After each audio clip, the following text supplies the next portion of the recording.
Энэ бол оюутлахын бүлэг ордын сүүл толгой 2. За тийм. Оюу толгой шиг бид нар энэ дээр 34% эрсдэлүүлэх шаардлагагүй. Ашгаал авна гэдэг зүйлийг яриад байгаа тийм үү? Монголд нэгсэндээ сонголт байна гэсэн үг байхгүй. Яг сая бид нар орооно төр гэрээ хийсэн шиг тийм.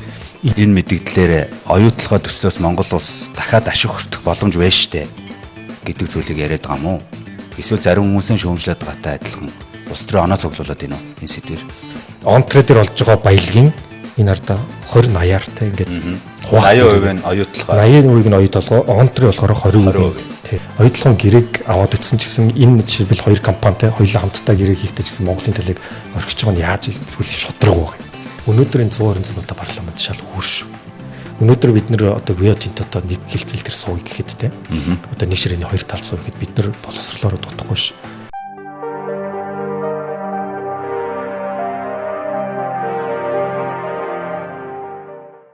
За сайн байцгаана үзэгчдээ шугам нэвтрүүлэг маань 45 дахь дугаар эхэлж байгаа.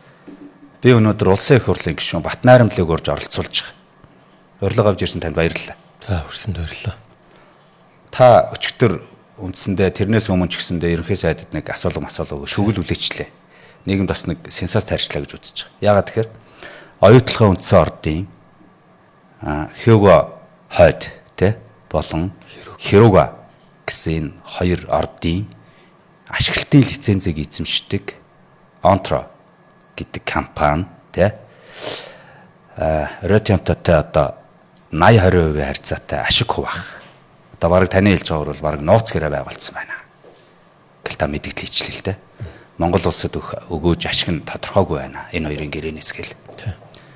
Тэгээ олон шүүмж явж байна. Таныг бол одоо зарим хүмүүс бол 3 дахь орны хөрөнгө оруулалтыг үргэлээ. Харвардад одоо ийм заад юм бах та гэл тэ. Тэгээ нэр бүхий одоо ийм хоёр хүнтэй хүнээс юу юугээрээ ялгагдж байгаа юм гэл ингэ шүүмжлээд байна л д. Тэгвэл нэг юм ажиг хоёр асуулт надад гарч ирээд байгаа юм л да. Ер нь бол та энэ мэдээлэлээр оюутлахаа төслөөс Монгол улс дахиад ашиг хүртэх боломж байна штэ гэдэг зүйлийг яриад байгаа мó. Эсвэл зарим хүмүүсийн шүүмжлээд байгаатай адилхан улс төрийн оноо цуглуулад байна уу энэ сэдвэр? Айгу ойлгомжтой л та.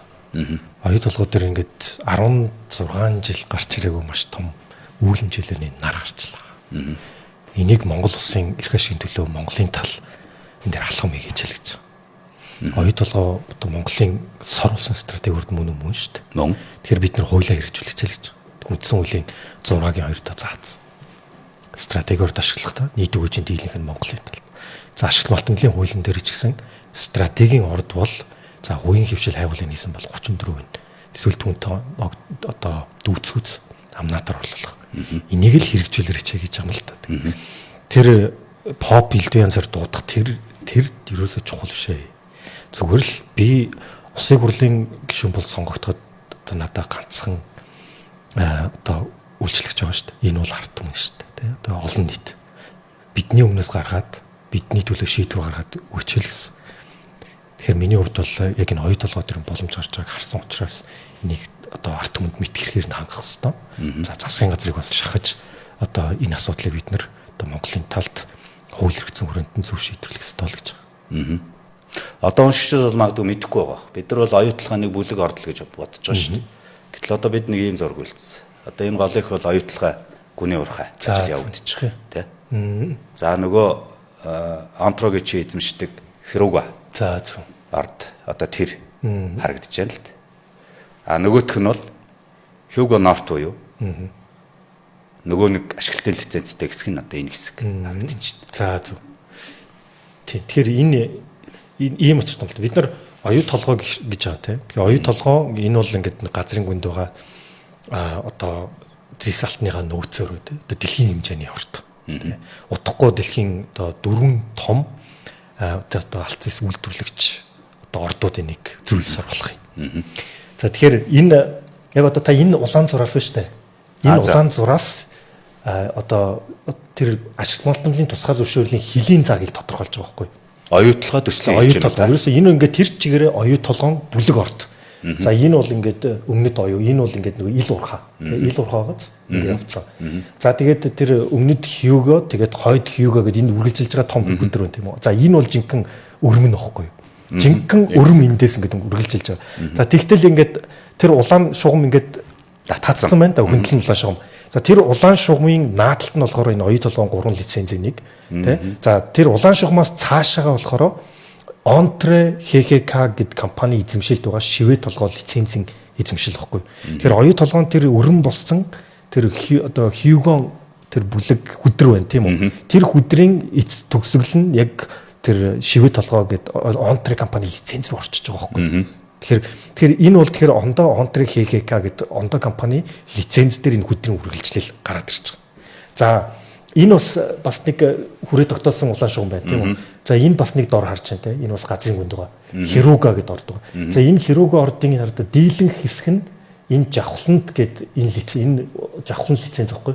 Жавхланд лиценз гэд Ontre HHK компани 2 дахь лиценз. Тэгэхээр Ontre HHK гэд Канадын хөрөнгийн бирж дээр арилжаалагдаг тусдаа тийм. Одоо Монголын улсын бүртгэл дээр бол Ontre HHK гэд бүртгэлтэй компани эзэмшилд байгаа 2 лиценз энэ 2 ихгүй. Жавхланд шивэ толгой. Тэгэхээр оюу толгой нь нийт энэ газар дор байгаа бүлэг ордын хүдрийн 30% нь энэ 2 лицензийн тэр одоо хойдгүйгийн үргэлжлэл хэсэг дээр Хиругагийн энэ жавхланд лицензээр байгаа хэсэг хамаарч ин гэсэн үг байхгүй. Тэгэхээр энэ нь өөрөө алтыг наваад үзэх юм бол оюу толгойн бүлэг ордын алтны 42% хамаардаг. Нэгсэнтэй алтны хамгийн өргөн нь энэ 2 лиценз дээр байдаг гэсэн үг.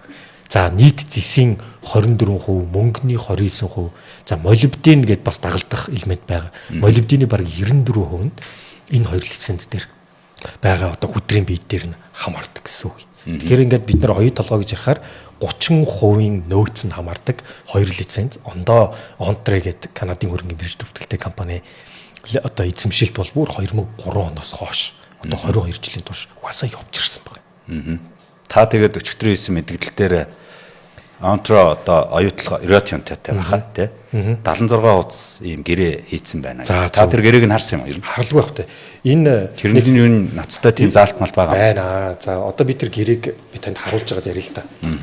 За энэ ухаж авахгүй бол энэ хүнд нэг одоо гаргаж ирэл харуулахгүй л та. Энэ одоо энэ хамтын ажиллагааны гэрээ гэж байна. За энэ дотор ашиг хуваах гэрээ нэг шингээд хүрсэн гэсэн үг. Ашиг хуваах гэрээ гэж тустай явж байгаа нэгтгээд хамтын ажиллагааны гэрээг оюу толгой LLC гэж байгаа. Нөгөөх нь Ontre Resources гэдэг 2 компани одоо хамтын ажиллагааны гэрээний хүрээнд ашиг хуваахаа энэ дээр тодорхойлцсон байгаа. Тэгэхээр энэ дээр Монголын тал бол огт байхгүй. Монголын тал огт дурддаг дагуу одоо энэ 2 компани л 2 гадаад компани энэ Ontre дээр болж байгаа баялагын энэ арда 20-80-аар те ингээд 80% нь оюутлага 80% нь оюу толгой Ontre болохоор 20% тий. Ингээд хуваана гэд энэ гэрээндээ шингээгээд 76 хуудас юм хамтын ажиллагааны ашиг хуваах гэрээгээ байгуулсан байхгүй. Тэгэхээр энэ гэрээгээ одоо байгуулахдаа Монголын талын эрх ашиг нь хаана байгаа юм бэ? Энд чинь одоо стратегийн орд шүү дээ. Стратегийн орд дээр бид нэр яг оюу толгой дээр 2009 онд хөрөнгө оруулалтын гэрээ байгуулахдаа нөгөө ашигт нотомлын үеийн 5-ын 4 дээр тий 34 эзэмшдэг эсвэл түүнтэй дүүцгүй замнаад авах хэрэгтэй доо тий. Тэгэхээр энэ ингээд энэ дээр ерөөсөн огт хүндэгдэхгүйгээр ингээд 2 гадаадын компани ашиг хуваах гэрээгээ хүртэл албажуулаад ингээд явчихж байгаа байхгүй. Тэгэхээр энийг бол би жоохон эмгэнэл гэж бодож байгаа юм л та тий. Яг гэх юм бол энэ өөрөө шудраг бослоо байгаа юм л та. Ер нь бол Монголын тал бол одоо энэ чинь Монголын баялаг тий. Тэгээд дээрэс нь бид нар чинь одоо энэ оюу толгойн бүлэг ордын энэ их бүтээн байгуулалтын төр чинь бас том хувьцаа эзэмшигч хамтрагч партнер шүү дээ. Тэгэхээр Монголын партнер ингээд орхиод ингээд хоёр тал ашиг авах гэрээгээ байгуулж байгаа зөв хийсний босл гэж хараад. Үндсэндээ одоо оюутлага нийт 3 бүлэг ордын одоо энэ зурган дээр харахаар бол урд хойно нь энэ төслийн ордод ороогүй тий баялагын одоо сүүл толгой 2 дээр нь тийм үү? Тий яг үнэ сүүл толгой 2 дээр нь бид нар тэгэхээр одоо тэн дээр ямар амнаад авах вэ? Одоо ямар татвар эсвэл одоо ямар гэрээ байх юм ойлгомжгүй явж байна гэсэн үг байхгүй. Тэгээ яагаад жишээлбэл энийг цаг хугацааны хувьд яарж гаргаж ирсэн гэж энэ 2 гэрээгээ албажуулаад одоо 3 сар л болж байна л та. Яг энийг би анх удаа гаргаж ирсэн биш.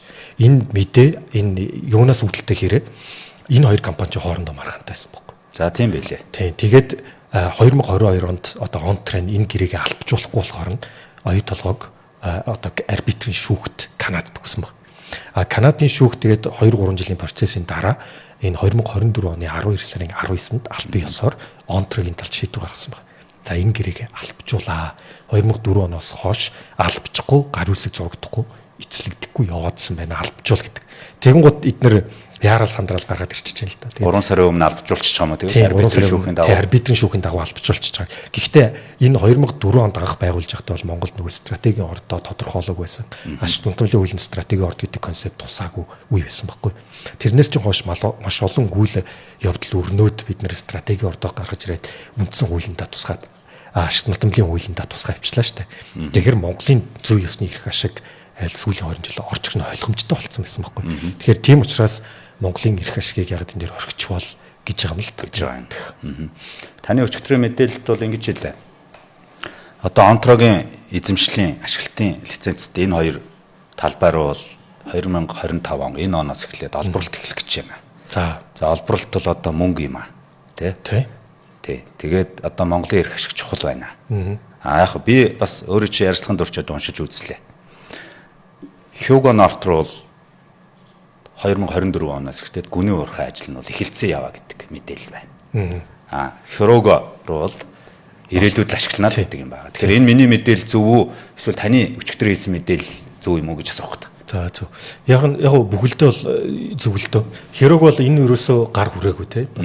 Бас нэмэлт үйл ажиллагаа хийж цаашаага энэ дээр чинь бол нэг гүний бидний shaft panel бол бариаггүй шүү дээ. Газрын гүнлэг болоогүй. Одоо ашиглаж байгаа нь болохоор ерөөсөө энэ өмнөд оюу бол ил уурхаагаар явж байгаа. За тэр одоо тэр далдуурхан бүтээн байгуулалт гэдэг чинь одоо энэ одоо Хьюго орд дээр л явж гин гэсэн үг байхгүй. За тэгэхээр энэ нэг орд чинь хоёр лицензийн талбайгаар нэг хил гаргаад байгаа болохоос энийг чинь бүтээн байгуулалт тэр бүх юм зэрэгэл явж гин гэсэн үг шүү дээ тийм. Нэг л бүлэг орд юм чинь тийм. Тэгэхээр эн чинь одоо энэ чинь нурж олборлдог арга шүү дээ тийм. Одоо блок cave гэж яриад байгаа тийм. Тэгэхээр энэ жилээс одоо нэгсэнтэй тэр хөндлөн малталт нь ороод явцсан. За тэгээд дараа жилээс Хьюго хорт дээр. За зөв яг жавхлантын талбай руу одоо нэгсэнтэй малталт орцсон гэсэн үг. Хөндлөн малталт ороод тэгээд ер нь бол энэ жилийн төгсгөлөөнөө дараа жилээс одоо олборлоод эхлэх юм. Өдрийг нь олборлоод эхлэнэ гэсэн үг. Хөдөр олборлоод эхэлсэн л бол энэ юу гэсэн үг вэ? Эдийн засгийн ойлголт болчихсон тийм. Тэгэхээр энэ дээр одоо орлого бүртгэдэнэ гэсэн үг тий татвар бүртгэдэнэ гэсэн үг амнаад бүртгэдэнэ гэсэн үг тий тэгээд ногдол ашиг хүртэл яригдана гэсэн үг шүү дээ. Тэгэхээр чин Монголын тал одоо хүртэл ингээ ойлгомжгүй байж байгаа байхгүй. Тэгэхээр энэ бол өөрөө болохгүй шүү дээ. Тий бид нар ойлгомжтой байжээж гэрээ байгуулагжээж тэр чинь орлого олох талаар яригдах хэрэгтэй үстэй. Тий тэгэхээр энэ дээр бид нар ямар зарчмын байр суурь баримтлах хэрэгтэй гэх юм бол одоо бид нар хөрөнгө оруулалтын гэрээ хамгийн анхны хөрөнгө оруулалтын гэрээ бол оюу толгой одоо 2009 онд байгуулсан тийм гэсэн. За энэ бол яагаад оюу толгойтой байгуулсан бэхээр оюу толгойн лиценз ашигт малтамлын тусгай зөвшөөрөл эзэмшигчтэй бид нар гэрээ байгуулсан. Энэ дээр ч гэсэн яг ялгаагүй. Яг адилхан зарчмын хүрээнд энэ жавхланд шивээ толгой гэд хоёр лиценз дээр яг тусгай зөвшөөрөл аль бие ёсоор эзэмшигч нь Онтре ХХК учраас Онтре гэдэг компанитай бид нар хөрөнгө оруулалтын шинэ гэрээ байгуулах хэрэгтэй бол гэж хэлж байгаа. Яг нэг юм эрсдлээ бас уншсан би. Үндсэндээ бол давчхандаа томьёолох юм бол оюу толгой бол олборлолтыг хариуцсан. Тэ? Үндсэндээ Онтрогийн лицензийг ашиглаад бид нар олборлолтыг хариуцчихъя л гэдэг ийм түншлийн гэрээтэй байж магадгүй юм лээ шүү дээ. Ер нь бол тийм гэрээ. Тий. Тийм юм бэл. Тэгэхээр нэг эрсдэл байгаа. Та бол одоо оюутлага энэ бүлэг орд энэ урд хойд одоо хөл толгой хоёрын энэ орд бол энэ төслийн нэгжд бол ороогүй маа. Тэгэхээр бид эндээс бол тодорхой ногдол ашгуудыг ашиг авах хэрэгтэй энэ улс гэдэг үг ярьж юм тий. Гэтэл оюутлогоо чинь тэгвэл яах вэ? Энэ бол нэг орд юм аа. Танах одоо 34% эзэмшиж байгаа шүү дээ. Тэгээ өнөөдөр бид нар одоо 34% гээд энэ дэлхийн хэмжээний дэлхийд дөрөвт орж байгаа энэ ордын 34%-ийг эзэмшээд өнөөдөр хөрөнгө оруулалтын санхүүжилтийн эрсдлийг одоо үүрэлцээд тийм үү 34% ногдох. Өнөөдөр хүртэл ногдол ашиг аваагүй шүү дээ. Яг энэ модельийг чи энэ дээр ярьчих юм шүү оюутлага. Та нар угаасаа л энэ төсөл дээр хамтарж байгаа шүү дээ гэд. За зөв. Тэгэхээр яг гоо тийм аргумент л дэвшүүлэх л байх л та. Тэгэхээр зарчмын хувьд бол ийм л асуудал байхгүй. Зарчмын хувьд бол энэ одоо тусгай зөвшөөрөл эзэмшигчтэй бид нар гэрээ хийх хэрэгтэй тийм үү? Онтротой. Тийм онтро тийм. Яг гэх юм бол тэр талбаанууд хэрвээ тэр тусгай зөвшөөрөл хэрвээ оюу толгой LLC-ийн тийм оюу толгой ХХК-гийн нэр дээр байсан бол одоо тэгвэл хөрөнгө оруулалтын гэрэн дээр яг тэрүүгээрээ тусцсан байсан бол асуудалгүй энэ дэр асуудал гарахгүйсэн. Гэтэл энэ хоёр талбай оюу толгойн тэр хөрөнгө оруулалтын гэрээ байгуулахаас хүртэл өмнө 2004 оноос хойш Ontre HK гэд тусдаа Канадын хөрөнгө имжтэй бүртгэлтэй шал өөр компани нэр дээр явж ирсэн байхгүй. Тэгэхээр нэгэнтэй л тэр тусгай зөвшөөрөл эзэмшигч нь Ontre HK учраас энэ компаниудаа байгуулах ёстой гэж. Тэгэхээр одоо яг таны аргументоос ийм юм гарна л да. Нөгөө 20-80-ыг хуваачлаа тийм. Тэгэхээр 80% нь оюу толгой гэхэр чинь тэн дээр Монголын 34% чинь байгаа юм чинь 80% чинь шийдэгдсэн байж байгаа гэж яриад байгаа. Тийм ярих гэдэг. За яг зөв. Тэгэхээр логикийн хувьд тэр ашиг хуваах нь дараагийн асуудал байхгүй. Хамгийн түрүүнд ашиг хуваагдах яригдахаас өмнө юу яригдах ёстой вэ? Тусгай зөвшөөрөл эзэмшиж байгаа тэр талбайн хувьд Монгол ашиг авна гэж хөрөнгө оруулалтын гэрээг хийв шүү дээ. Монгол тусгай зөвшөөрөл эзэмшигчийн хувьд те тусгай зөвшөөрөл эзэмшигчтэй хилцээр хийж одоо тэр үндсэн хууль болон ашиг малтмлын хуулийн 5-4-ийг хэрэгжүүлэх хэрэгтэй байхгүй. Тэрэн дээр бол ашигын 34% гээгүй шүү бид нар тий. Тусгай зөвшөөрөл эзэмшиж байгаа тэр компани эзэмшлийн 34% эсвэл түүнтэй ногдох амнат гэж ярьж байгаа шүү дээ. Тэгэхээр тэр шийдэгдсэний дараа одоо жишээлбэл тэр ашиг хуваах тэр зарлага орлогын асуудал яригдана гэсэн үг байхгүй. Тийм учраас бид нэр ерөөсөө нөгөө энэ хоёр талбайн тий одоо тусгай зөвшөөрөл эзэмшигчтэй бид нэр гэрээ хийх хөрөнгө оруулалтын гэрээ хийсний дараа Ontre-н яг үнийг хэлэхэд ашигынхаа хэдэн үеийг хаашаа өгөн тэр бидний асуудал нэг биш үгүй. Тэ? Бид бол тэрнээс нь өмнө яг тусгай зөвшөөрөл эзэмшигчтэй одоо тэр ашиг малтмлын хуулийн 5-4 дээр бол нэгэнтэй л хувийн хвшлийн санхүүжилтээр хайгуулна хийгээд нөөцөн тогтоогдсон учраас бид нар 34% эсвэл түүнтэй дүүцэх хэмжээний амнаатынхаа гэрээг л засгийн газар энэ хоёр одоо энэ Ontre гэдэг компанитай хийх ёстой гэсэн зарчмыг тулгаж байгаа. Яг ашиг томцлын хуулийн 5-5 дээр бол тийм байгаа л да. 5-4 андуурсан 5-5. Тий, 5-5 дээр тий. 5-5. Нөөцийн өөрсдийнхөө хөрөнгөөр хайгуул хийгээд нөөцийн зогтоосон орд эзэмшигчийн 34 хүртэлх одоо хөрөнгө оруулалтын гэж байгаа шүү дээ, тий. 34 хүртэлхийн төр үнүү эзэмшнэ л гэж. Хөрөнгө үзье. Яг тэгэхээр та тусгай зөвшөөрөл эзэмшигчин гэж байгаа тийм. Тэр тусгай зөвшөөрөл эзэмшигчин гэсэн үгтэй байгаа байхгүй. Хөрөнгө оруулалтын гэрээг аваад утсан ч гэсэн тусгай зөвшөөрөл ашиг малтмлын тусгай зөвшөөрөл эзэмшигч гэдэг агуулгаар. Тэгэхээр та бол энэ оюутлогоо бүлэг ордын хөл болон толгойн хэсэг үлдсэн байгаа тийм. Төсөл дотор ороогүй. Энэ лицензийн эзэмшиж байгаа Ontre компани одоо хөрөнгө оруулалтын 34%-ийг жишээлбэл ашиг малтмлын тухай хуулийн 5-5-аар авах хэрэгтэй гэж үзэж байгаа юм тийм. Яг зөв. Яг зөв. Яг зөв. Энэ яг л адил ялгаагүй хандах хэрэгтэй. Яг тэр хууль бол хоёр утгаар уншигдах ёсгүй маа. Яг л адилхан зарчмыг л нэгсэндээ тавьж гин гэсэн үг байхгүй. Ингээл оруулсан хөрөнгө оруулалтын чинь 34%-ийг за яхаа одоо 2024 оны 4 сарын 15-ны өдөр байна баталсан хууль л та. Ашиг малтмлын хууль нэмэлт өөрчлөлт оруулаад. Тэгээ яхаа нийгмийн зарим хэсэг бол ингэж байгаа. Хайгуул хийх, үйлдвэр барих гэдэг чинь бол тэ өөр ойлголтоо.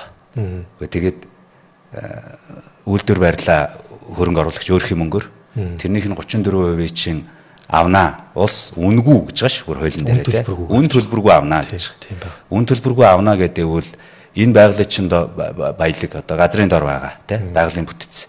Энийг ашиглаж байгаа ашиглах хөрөнгө оруулагчид орж ирэх юм уу гэдэг нэг юм хардлага байгаа ш. Тэгэхээр та энэ төсөл юу н үргэлжлээ явна гэж бодоод байгаа юм. Төсөл явуулгүй байх хуулийн дагуу. Тий, төсөл явуулгүй байх. Тэгэхээр яг одоо өнөөдөр бид нар ашигт малтмлын хууль үндсэн хуулийг одоо байгаа хэрэгжиж байгаа эргэцэн хүрээнд л жишээлбэл би гаргалгааг нь яриад байгаа юм л та тий. Тэрнээс биш хуулиа өөрчлөх ярих юм бол наа чинь цоо шин сэдврүү бид дээр орно гэсэн үг. Тэгэхээр энэ үргэлжлээд явна. Оюу толгойн талдуурхан бүтээн байгуулалт одоо аль түрүүнд 2025 онд хүрээд дуусч байгаа шүү дээ. 16 жилийн турш хөрөнгө оруулалтын гэрээ байгуулагдсанаас хойш бол оюу толгойн холборлагч компани хийсэлүүдээр бүтээн байгуулалтын том мега төсөл явж ирсэн. За энэ 2025 онд ирээд нэгдсэндээ талдуурхан тэр том 20 тэрбум долларын зээл гаргасан бүтээн байгуулалт маань ингээд эзлэгдэж байгаа. Эндээс цааш бол оюу толгой бол цэвэр одоо тогтвортой олборлагч компани болоод явах дүр зурагтай байх. Энэ жишээлбэл орлогоос нь шууд харагдана гэсэн үг. Урд өнөөдөр 2025 оны хүртэл бол оюу толгойн одоо орлоготой. За ойролцоогоор нэг гэж өсвөл 1.5 ойролцоогоор 2.2 тэрбум доллар л явжсэн бол 2025 оны төгсгөлөөр оюу толгой 4.2 тэрбум долларын орлоготой огцом нэмэгдэж байгаа. Энэ үед ирж байна гэсэн үг. Эндээс 2025-аас дараагийн нэг 10-15 жилдээ бол яг жинхэнэ 4 тэрбумаас дээш орлоготой яг жинхэнэ өрөм үе дээрээ одоо өрмийг нь те одоо хамгийн өрмөн дараагийн 10-15 жил турш явахаар байгаа. Танайгаас зарим нэгэн хүмүүс бол хардж байна. Та бас өмнө нь боловсролын сангийн зээлийн асуудлыг ярьж ирсэн. Тэгээ гинтхэн одоо Онтро гэдэг компани эзэмшдэг 2 лицензий бол стратеги ордын хэмжээнд тооцсноо. Тэр тодорхой ашиг авах хэрэгтэй. Оюутлага компанитай авчиад надад чинь ашгийг 80-20-оор хуваах нууц гэрээ хийсэн байна гэж өчтөр таныг яриад. За би нууц гэж хэлэв. Энэ нууц гэрээ биш, ил байгаа. Яагаад ил тод гэж? Яагаад гэх юм бол нэг Онтро гэдэг компани Канадын хөрөнгөний бирж дээр нээлттэй арилжаад учраас энийг дуртадаж биш, угаасаа нөгөө бирж байгаа шаардлагаар ил тод болгож байгаа нь биднэрт яг нэг л ихэд одоо аз юм да тий. Нээлттэй компани. Тий, нээлттэй компани учраас. Оюутлогын толгой Turquoise Hill гэдэг компани ч өөрөө нээлттэй байсан шүү дээ. 2022 оны 12 сар хүртэл нээлттэй байжгаад Rio Tinto одоо нээлттэй хувьцааг бүгдийг 100% худалдаж аваад хаалт болсон. За тэгээд одоо жишээлбэл иймэрхүү гэрээ хилцэл бүх юм одоо хаалтал гэсэн үг байхгүй юу? Таны энэ улс төрийн мэдээлэл мэдээний ард хэн нэгэн улс төр захиалаад байна уу гэсэн хардлага байна. Та энэ дээр юу гэж хэлэх вэ? Захиалагч нь арт юм шүү дээ. Өөр надад захиалагч юусоо байхгүй. Боловсролын зээлийн сан ч гэсэн ялгаагүй. Янз бүрээр л хаартсан. Хин нэгнийг явуулах тий. Энэ явсаар байгаад ер нь улс төр дээр намайг хардаагүй юм байхгүй. Гэхдээ энэ зүгээр л би мэдж байгаа тий. Тэр асуудлыг ингээд ухаж гаргаж ирээд тэрийг гаргаж ирээд асуудлыг шийдэхгүй бол өөр ямар ч гаргалаа байхгүй байхгүй. Хэрвээ тийхгүйсэн бол бид үл яах гэж байна улс төрд байна. Та бол Харвард төгссөн. Хөрөнгө оруулалтын 34% шууд хөрөнгө заадаг мостойг заадаг юм. Харвардаас би юу ойлгосон гэж. Одоо Харвард юу заадаг гэж. Харвард зүгээр шудраг зөв байхыг л заадаг байхгүй. Миний энэ төр хүсэж байгаа юм зүгээр л шудраг тий зөв. За тэгээд Монгол улсын эрх ашиг нь хангагдсан байхыг л хүсэж байгаа. Ганцхан зөв шүү дээ. Миний хийх гээд байгаа зүйл ерөөсөө л Монгол улсын эрх ашигыг нэг дээр тавиад Монгол улсын эрх ашигт нийцсэн шудраг тэм гэрээ байгуулаач. Шудраг харилцан ашигтай байгаач л гэж. Бусад зүйл бол ерөөсөө хоёр дахь гэж. Оюутлогын гэрээг аваад утсан ч гэсэн энэ жишээлбэл хоёр компанитай хоёулаа хамтдаа гэрээг хийхдээ ч гэсэн Монголын төлөйг орхиж байгаа нь яаж зүйл шудраг байгаа юм. Тэ? Монголын төлөйг ингээд орхиж байгаа нь Монголын баялагийг ашиглаж байгаа. Тэгэхээр харилцан ашигтай байх ёстой л гэсэн зарчмыг л тавьж байгаа юм л да. Тэрнээс биш нэг компанилууд дайраад байгаа ерөөсөө ойлголт биш тэ. Яг тэгэхээр нөгөө уулуурхаан энэ том төслүүд 50, 60, 70, 80 зарим нь бүр 100 жил үргэлжилдэг.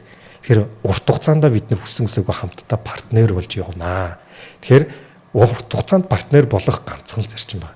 Энэ нөгөө харилцан ашигтай нэг бие хүндэлсэн одоо нэг нэгэнтэй мэдээлэл ил тод байсан ийм л зарчим байхгүй. Тэгэхээр энэ зарчим өөрөө алдагдахаар тэр нь бат найрамдал байна уу өөр хин байна. Хин нэгэнд энийг угаасаа л гаргаж ирж ярих байхгүй. Тэгэхээр энийг одоо энэ гэрээ энэ хилцээрийг харилцан ашигтай хин нэг хит дөвийлгсэн эсвэл хин нэг хит доош нь хийсэн эсвэл тэ одоо ийм өдөршин шиг ялгаатай явж болохгүй л гэж байгаа юм л да. Энийг л бид нэр засаад явчихад бол одоо аль аль талдаа ашигтай байхад тэ олон нийт ч гэсэн бухимдалгүй байх байхгүй. Би өөрт чинь өөрөө бас уулуурхаан дэд сайд байсан. Тэгээд өөрт чинь бас нэг юм харуулах гэж ирсэн. Авчирсан юм л да. За. Одоо манад бол манай төрийн оролцоотой гэдэг юм уу? Хувь эзэмшилтэй Эрдэнэ төлөвлөр оюутлага хоёр байна. Зэсийн тэргүүлэх одоо экспортыг хийж байгаа те. Манай хоёрын гаргадаг зүйл бол энэ байхгүй. За зэсийн баяжмал. Энэ бор шороо. Тийм. Энэ ингээд нэг ойролцоогоор нэг 23-аас 25% тий. Зэсийн агуулгатай зэсийн агуулгатай 75% нь шороо л гэсэн үг байхгүй. Тэгээ энэ нэр нь л гаргаж байгаа. За экспортод. Тэгсэн хэрнээ Монгол улсын төсөвт бол баггүй орлогыг бүрдүүлж өгч шít. Энэ компаниуд. Тий. Тоон нь 2000 гаруй доллараар зарагдаж байгаа. Гадаадд.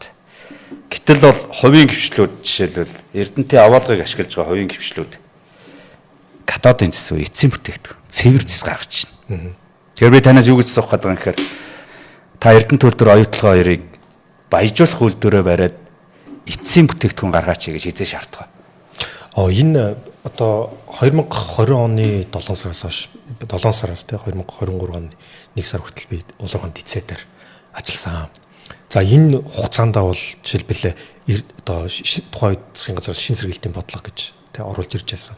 За тэр бодлогын уулуурхаан хэсгийг бол бид нар бичижсэн л. Тэгээ тэн дээр бол Эрдэнэтээр зэсийн боловсруулах үйлдвэр барих талаар те бид нар тусгаж энийг шаардаж за энэний хууль эрх зүйн хүрээ болох үйлдвэр технологийн паркийн хуулийг бид нэр батлуулаад амжилтаа гаргаж явж байгаа. Тэгэхээр одоо энэ эрдэнэтээр яг үнэлэхэд цоошин яригдж байгаа зүйл биш ээ. Сүүлийн 20 жил зэсийн боловсруулах үйлдвэр байрна гээл тэр нэг яриа л тэ одоо ерөөс ажил хэрэг болгож явахгүй үдийг хүрсэн. Энэ өөрөө нэгдүгээр маш том хөрөнгө оруулалт шаардсан тэ. Хоёрдугаар технологийн бас асуудлууд байсан. За тэгээ гуравдугаар тэгэл бас л тэгэл элт янз улс төр юм байдаг л баг л та. Тэгэхээр ер нь бол юу ойлгомжтой юм бол бид нэр эрдэнэт дараагийн шатанда гарахад заавал зэсийн боловсруулах үйлдвэр барих хэрэгтэй. Энэ нь өөрөө нэмүртэг шингэсэн боловсруулах үйлдвэр барих одоо хамгийн том тод жишээ нь бол өөрөө энэ ихгүй. Тэгээ тэр дотроо энэ Монголын үйлдвэрүүд дотроос хамгийн дэд бүтцэн сайн хөгжсөн хамгийн боломжтой тийм энэ үйлдвэрүүл яалтчгүй эрдэнэт үйлдвэр мөн 40 жилийн зэсийн одоо энэ таны харуулж байгаа зэсийн баяжмлыг боловсруулад тэгээ үйлдвэртэй болоо баяжуулах фабрик ашиглаас урдсан хүний нөөц нь бүрдсэн дэд бүтцэн байгаа тийм. Тэгэхээр одоо л яг энийг одоо эрдэнэт үйлдвэр ажил хэрэг болгоод явж байгаа юм л та. Оюутлага.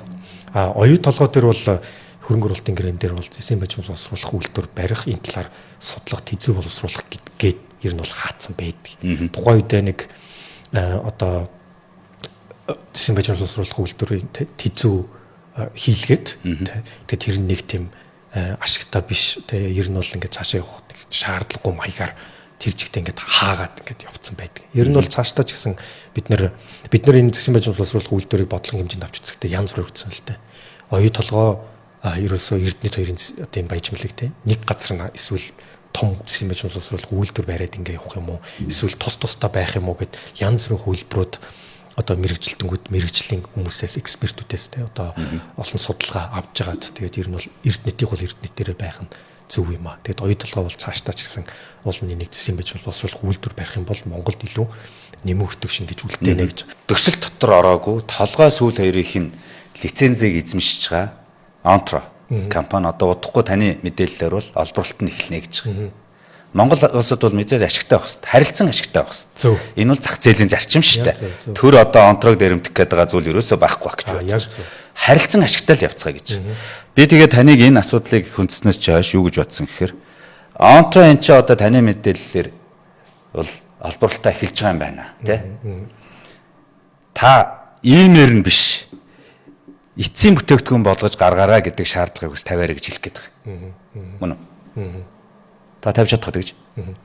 Одоо ингэнэ эсвэл энэ одоо онтре тусдаа олборлож байгаа тусдаа гэж байхгүй байхгүй. Ерөөсөө оюу толгойн нийт тал дээр бүтээн байгуулалтын одоо далдуурхан бүтээн байгуулалтын олборлолт ингэ одоо тэр чин нураад ингээд хөдрөө олборлож штэ. Тэгэхээр онтре одоо оюу толгойч тусдаа явахгүй байхгүй. Чи нэг л явчихна гэсэн үг. Тэгэл оюу толгойн яг тэр фабрикаараа гардгаараа гараад яг л нэг л адилхан зэсийн баяжмалтай болоод ингээл гарч ирнэ гэсэн үг байхгүй. Тий. Тэгэхээр одоо бид нэр тэр хэсгээс нь яаж амнаатаа авах, яаж жишээлбэл те ямар гэрээгээр явах гэдгийг ойлгомжтой болох хэрэгтэй. Тэгэхээр хэрвээ бид нэр цэвэр зэс үйлдвэрлэх талаар ингээд ярих юм бол те нийт дүнгэрэл яригдана гэсэн үг л дээ. Таны яриад байгаа мэдээлэлээс бол харахаар за одоо энэ оюутлага энэ улаан зураг хил дотор бол манай 34% одоо хувьцаа эзэмшдэг тийм. Ингийн хувьцаа эзэмшдэг. Тэгээ 34% ногдох санхүү зээлийн эрсдлээ үрэлцээд тийм үү? Одоогоор ногдол ашиг авч чадахгүй яваад байгаа. Тийм үү? Гэтэл таны өчигдөр ярьсан мэдээлэлээр бол энэ бол оюутлагын бүлэг ордын сүүл толгой хоёр. За тийм. Оюу толгой шиг бид нар энэ дээр 34% эрсдэл үүлэх шаардлагагүй. Ашгаал авна гэдэг зүйлийг яриад байгаа тийм үү? Ер нь бол тэгэхээр Монголд нэгсэндээ сонголт байна гэсэн үг байхгүй. Яг сая бид нар орооно төр гэрээ хийсэн шиг те. Энгийн хувьцааны эзэмшил авах юм уу? Энгийн хувьцааны эзэмшил яг энгийн хувьцааны эзэмшил авах юм уу? Эсвэл зүгээр орлогоос нь тооцоод одоо төлбөр тооцож байгаа юм уу? Тэ royalty гэж яриад байгаа. Тэгэхээр энийг бид нар бодолцож аль шийдвэрээ гаргах вэ? Энэ бол ингээд математикийн биш эдийн засгийн янз бүрийн модель одоо нэгсэндээ нэлээд гүнзгий модель хийжээж эдийн засгийн үр хөвжийг тооцож ашигтай хэлбэрээр сонгох хэрэгтэй л та. Тэгэхээр нэг зүйл ойлгомжтой. За энэ юу гэхээр оюу толгой төсөл дээр бид нар зардлаа хийж чадахгүй байна. Тэр энгийн хувьцаа гэхээр энгийн хувьцааны өгөөж яаж ирдэг вэ гэхээр ногдол ашигаар л ирдэг байхгүй юу? Ногдол ашиг гэдэг чинь бүх орлогоос зардлуудыг хасчиж ногдол ашиг үлдсэн бол аавна гэсэн үг. За тэгэхээр одоо энэ тэгэхээр оюу толгой төсөл дээр бид нар зардлаа хийж чадахгүй бол ногдол ашиг авах нь дахиад нөгөө 30-40 жилийн дараа юм шиг болох уу? Энэ бол асуултын тэмдэг байгаа. Эсвэл зүгээр тэр зарлагыг хаяад шууд орлогоос нь те зарлага бичигдээс өмнө орлогоос нь шууд одоо royalty гэдэг зүйл тооцоод авах уу гэдгээл бид нэр харах хэрэгтэй гэсэн үг байхгүй. Тэгэхээр миний хувьд бол мэдээж тэр тооцоолыг үндэслэн гэхдээ ер нь одоо оюу толгой дээр ирсэн алдаа оноороос харж байхад бол бид нэр одоо амнаат гэж яриад байгаа. Тэр орлогоос нь шууд тооцоод авах нь биднэрт бол хамгийн одоо магадгүй зөв хэлбэр баг. Одоо энэ онтрыг хийсэн гэрээ шүү дээ тийм. Энэ Монголтой харьцуулах юм бол хэд хэдэн зүйл байгаа юм. За жишээлбэл яг энийг би яг нэг Монголын 2009 онд хийсэн хөрөнгө оруулалтын гэрээтэй харьцуулаад байгаа юм л да. Тэгэхээр онтрод ялгаагүй шүү дээ. Бас л нэг хөрөнгө оруулалтын гэрээ шиг ингээд яг адилхан гэрээ хийсэн байгаа байхгүй юу? Яг адилхан өөрсдөө Монгол шиг ингээд юунд нь ч оролцдог. Онтор гэдэг чинь ер нь бол тийм одоо оюутлогоо шиг тийм ажилчин байдаг компани биш шүү дээ. Тийм байх. Цэнзээ аваачаад хөрөнгөний биржээр гаргацсан хідэн захирал суудгал хоосон компани баггүй. Тэгэхээр яг оюу толгой дээр эдгээр хөрөнгө гаргадаг бас зээл авдаг. Бид нар нөгөө хууны хэрэгшин зээл гэж авдаг шүү дээ. За зээлийнхэн хүүхэд гэж. За Канадын нөгөө Prime гэж ярьдаг юм л да. Одоо нэгсэн тэр хүүгийн одоо зээлийн индикатор дээр нэмэх нь 2%. Манайх болохоор тэр софер гэдэг индикатор дээр нэмэх нь 6.5 тий? Зөрүүн 4 юм уу? Тэгэхээр зөрүүн 4.5%. Манайхаас 4.5% хуваар хямд зээл авч байгаа юм. Хямд хүүтэй, баг хүүтэй зээл авч ирсэн. Яг гоо тэр маш энгийнээр хэлэх юм бол бид нар өнөөдрийн байдлаар 10% хүүтэй долларын зээл оюутлогоос аваад нөгөө хүүгийн хүү тооцогцоор яваад томроод байгаа байхгүй зээл нь. Гэтэл энэ компани болохоор ойролцоогоор бол 6% хүүтэй гэсэн үг байхгүй. 5.5 тий. Тэгэхээр зөрүүн 4.5% баг хийж чадсан баг. Тэгэхээр яг адилхан зээл яг адилхан руу орж иж хинтэн 10% зээл хинтэн тий одоо 6% зээл өгöd байгаа юм байна. Ийм асуудал гарч ирж байгаа зү нэгдүгürt. За хоёрдугаарт гарч ирж байгаа тэр зэсийн баяжмал байт. Одоо энэ баяжмалаа. Бид нар бол 34% оногдох баяжмалаа өөрөө борлуулж чаддаггүй шүү дээ. Өөрөө аваад өөрөө одоо борлуулагч олоод маркетингээ хийгээд зардггүй. Оюутлогоо бүгдийг авдаг exclusive right буюу одоо шууд ганцаархнаа 100% гэдэг. Гэтэл энэ компани өөрийнхөө одоо тэр 20% та оногдох баяжмалаа өөрөө борлуулах эрхтэй. Тэгэхээр бидний бодлого бол илүү давуу талтай байгаа. За тэгээ бас нэг зүйл нь Монгол улс ер нь ашигт малтамлаа одоо газрын дорхын баялгаа ашиглуулснараа төлбөр авдаг штэ амнат гэж яриад байгаа. Роялти гэж яриад байгаа. Энэ бүх уурхаа дээр хамааралтай тийм. За тэгвэл энэ компани бас net smelter royalty гэдээ бас байдаг. Бас нэг төрлийн royalty. Тэгэхдээ яг хуу зарлага нь хасагддаг орлогоосоо. За. За зарлагаас орлогыг хасны 2% royalty бас энэ компани авах юм гэрээтэй байхгүй. Тэгэхээр энэ компани одоо энэ Монгол улсын баялаг штэ. Гэтэл бид нар бараг royalty-га тооцож аваагүй байхад энэ компани бас royalty авах юм гэрээ хийж чадсан байна. Гэтэл яг энэ компани зүгээс бол сайн л гэрээ хийсэн биш тийм. Сайн гэрээ хийсэн. Биднээс илүү л гэрээ хийсэн байна. Тийм байна. Тэр нь бол тийм байна. Тэгэхээр бид нар одоо 2009 он шиг биш шүү. 2009 онд яг оюу толгойн тэр хөрөнгө оруулалтын гэрээг хідэн үн яг цэвэр ойлгож ирсэн бол тэ. Англи хэлтэй хуульч олддгүй байсан үегээл одоо хууччул ярьдаг юм байл. Гэхдээ өнөөдөр нэг зүйлийг хэлмээр. Өнөөдөр энэ 126 та парламент шал үүш. Өнөөдөр бид нэр одоо Rio Tinto-той нэг хилцэл тэр сууя гэхэд тэ. Одоо нэг ширээний хоёр тал сууя гэхэд бид нар боловсрлороо дутахгүй ш. Бид нар бас туршлагаараа бас нэг дутахгүй. Одоо шийдэл Rio Tinto шиг дэлхийн хэмжээний компанид за миний хувьд бол Нью-Йоркт тэ Сиднейд бас яг туцт нь тэ одоо зөвлөгөө өгөл явчихлаа тэ. Тэгэхээр одоо ер нь бол тэр цаанд байгаа нуанс тэнцгийн огтхоныг бас нэг тутахгүй ойлгоно. Тэгэхээр зөвхөн би гэлдэггүй яг над шиг ийм боловсрал дүндэр боловсралтай одоо нэг боловсрал туршлагаар тутахгүй маш олон гишүүд бас зөв зүйлийн төлөө шудраг зүйлийн төлөөтэй нэгнээс хамаарахгүйгээр хин нэгнийг дарахын үгээр явахгүйгээр өөрсдийнхөө одоо үнэмшилт, итгэл үнэмшилт те ард түмэнд хүлээлгэсэн тэр үүргийнхаа дагуу дуурах олон одоо залуу гишүүд байгаа юм байлээ. Тэгэхээр тийм учраас энэ удаа бас бид нар одоо ямар ч байсан харилцан ашигтай те хин нэгний ашиг хит давмгаалсан биш гэрээ байгуулах боломжтой болов гэж одоо харж байгаа. Та ерөнхий сайдтаас энэ талаар нэг асуулт тавьсан мэл тий. Тэр асуулгын талаар хариулт авсан. Тий, хариулт авсан уу та? Энэ яг 5 сарын 5-нд ингэж ирдэг юм бэл.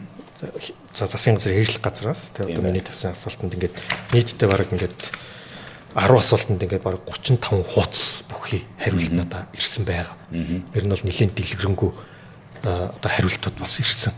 Тэгэхээр яг энэ оюу толгойн одоо гэрээтэй одоо холбоотойгоор оюу толгойтой холбоотой бол ер нь олон асуудлууд байгаа шүү дээ. Онтрой бол одоо жишээлбэл яг үнэхээр одоо 10 хэдэн жилийн турш нэг яригдахгүй нэг орхигдож ирсэн сэдв мөн байхгүй. Тэгэхээр одоо яагаад яарвчлаад байна гэхээр орлогочийн гарч ирэх гээд байна. Тийм учраас яарвчлахгүй бол бид нар хоцроод байна гэдэг юм л да. За тэгээд дээрэс нь жишээлбэл зээлийн хүүгийн хилцэр бай тээ.